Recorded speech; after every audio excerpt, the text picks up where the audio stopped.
Évangile de Jésus-Christ selon saint Jean. Avant la fête de la Pâque, sachant que l'heure était venue pour lui de passer de ce monde à son Père, Jésus, ayant aimé les siens qui étaient dans le monde, les aima jusqu'au bout. Au cours du repas, alors que le diable a déjà mis dans le cœur de Judas, fils de Simon d'Iscariote, l'intention de le livrer, Jésus, sachant que le Père a tout remis entre ses mains, qu'il est sorti de Dieu et qu'il s'en va vers Dieu, se lève de table, dépose son vêtement et prend un linge qu'il se noue à la ceinture. Puis il verse de l'eau dans un bassin. Alors il se mit à laver les pieds des disciples et à les essuyer avec le linge qu'il avait à la ceinture. Il arrive donc à Simon-Pierre qui lui dit: « C'est toi, Seigneur, qui me laves les pieds. » Jésus lui répondit: « Ce que je veux faire, tu ne le sais pas maintenant.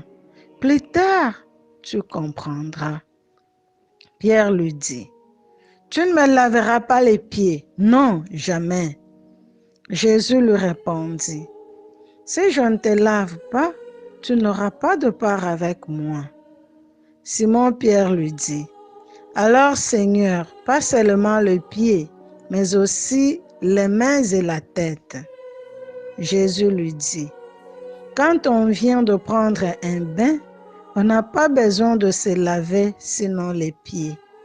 On est pur tout entier.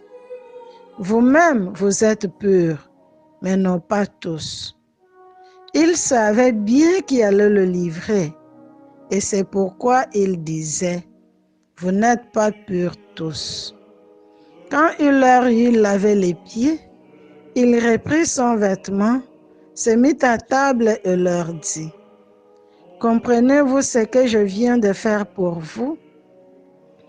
Vous m'appelez Maître et Seigneur, et vous avez raison, car vraiment je le suis.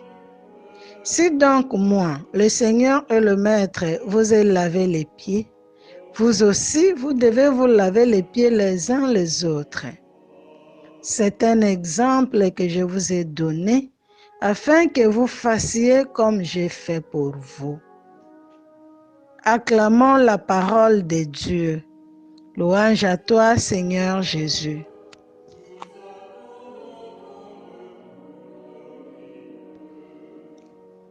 Un Dieu à genoux devant nous pour nous laver les pieds. Solennité et intimité. Le cadre du banquet nous permet d'entrer dans une atmosphère de communion et de partage. Jésus veut être avec les siens qui sont dans le monde. Dans son cœur, il y a le geste délicat de Marie, la sœur de Lazare, qui quelques jours auparavant avait parfumé ses pieds en les séchant avec ses cheveux. Lui-même s'approprie le geste de Marie en se mettant aux pieds de ses disciples, les laver et les parfumer de son amour. Ayant aimé les siens qui étaient dans le monde, il les a aimés jusqu'au bout. L'amour de Dieu n'a pas de limite. Jésus nous montre à nous, ses disciples, jusqu'où il est possible d'aimer. Son amour n'est pas seulement un amour total, c'est un amour voulu jusqu'au bout, sans fin. Je suis au milieu de vous comme celui qui sert, dit-il. Et il nous le montre.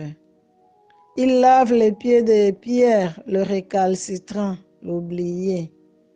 Il lave les pieds de Judas, l'un des 12 qu'il a déjà vendus. Il lave les pieds des autres qui ne savent pas ce qui se passe, ne comprennent pas. Sur leur visage, dans leur étonnement devant un geste aussi embarrassant, nous retrouvons nos malentendus. Mais alors, nous voyons Dieu agenouillé devant nous, nous lavant les pieds. Jésus révèle un Dieu dont le royaume est amour et non pas le pouvoir. Il nous présente le visage du vrai Dieu et le vrai visage de l'homme et de la femme fait à son image et à sa ressemblance. Ecce homo. Voici Dieu reflété dans un bassin d'eau utilisé pour laver les pieds.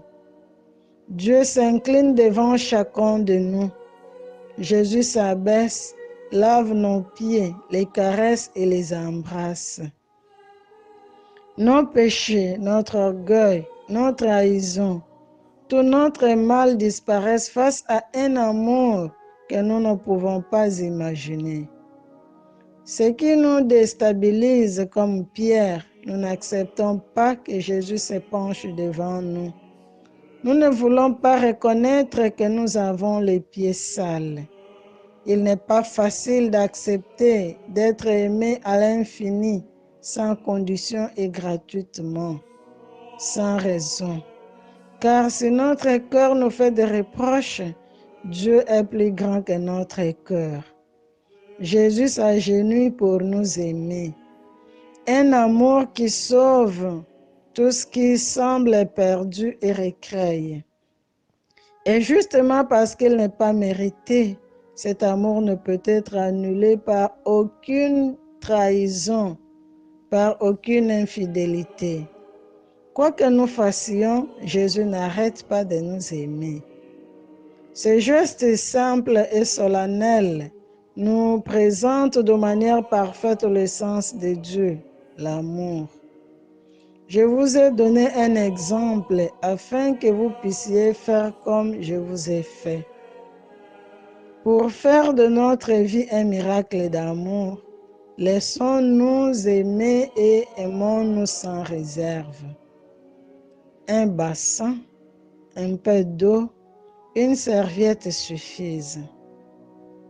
Bonne fête à tous et de manière particulière à tous les prêtres.